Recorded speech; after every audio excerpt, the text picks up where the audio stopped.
Today on my show, I'm going to talk about the real history of the 1970s, of what happened a long time ago.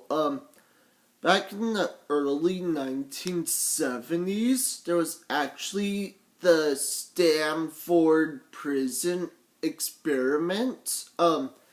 So it took place at Stanford University, somewhere in California, where some of the college students were selected as the prison guards and some of them as the criminals. So they would test how they would feel in the real prison, but it was supposed to be about 2 weeks, but it didn't last long. It only was about 6 days or something.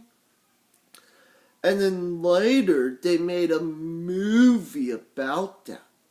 Yep, a biography based on a true story about the college students at Stanford University in the 1970s.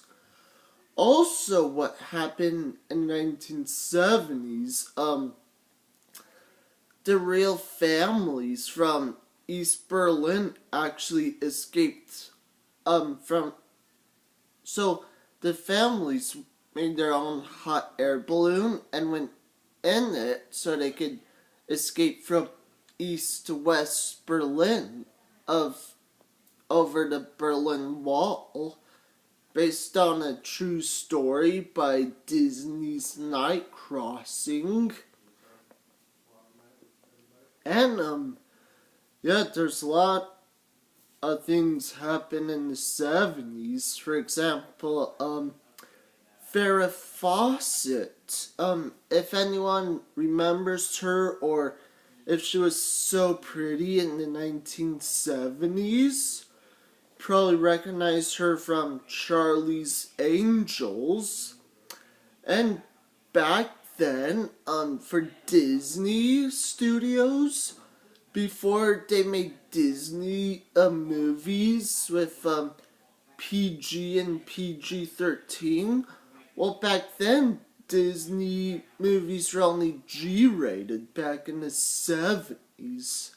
Yep. And also at Universal Studios, before there was the dark blue tram, there's actually a red tram of the studio tour, where back then Universal Studios didn't have a lot of rides or shows back in the 70s. Yeah, that is a true story. And that's all from my show today. And make sure to comment below of what did you remember from the 1970s when you were young, or when you were born in that decade, and why. And don't forget to subscribe. And that's all for my show today, and see you next time.